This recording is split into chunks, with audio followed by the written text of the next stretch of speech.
mwana, mbona uko hivyo? Mjomba, nimeamua skuli nisende tena kuhusu masuala hayo ya pesa ya ada.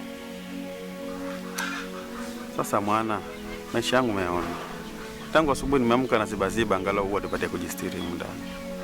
Na tangu afe marehemu dada, kwangu umekuwa kama mzigo. Alafu chengine labda nikwambie ukweli. Sina uwezo wa kulipia ada ya skuli sasa hivi. Ni bora tu mwana uolewe.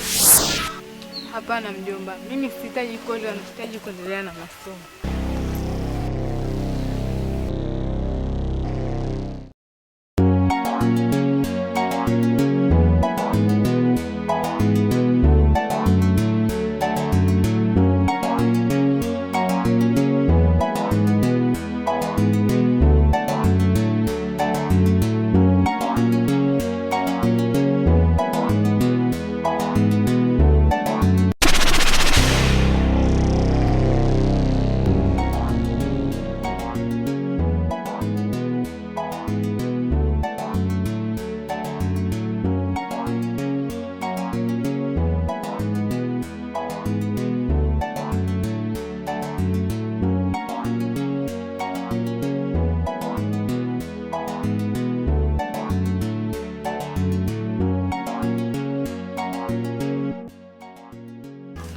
Mjomba.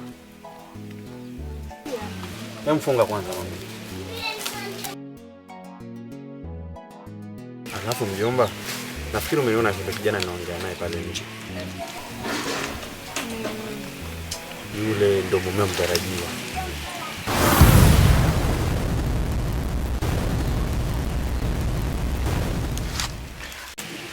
Sasa nini mjomba?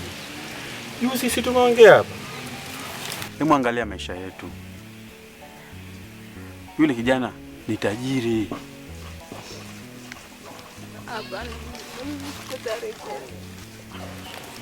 mwana, kama kusoma, utaenda kusoma kwa mumeo. Wangapi wanasoma kwenye ndoa zao? Hapana mjomba. Sasa ninachokwambia, yale mahari kwanza jamani nimeshakupokea. Na tayari nimeshalipa madeni ya watu ambao tunadaiwa kwa ajili ya chakula hapa nyumbani.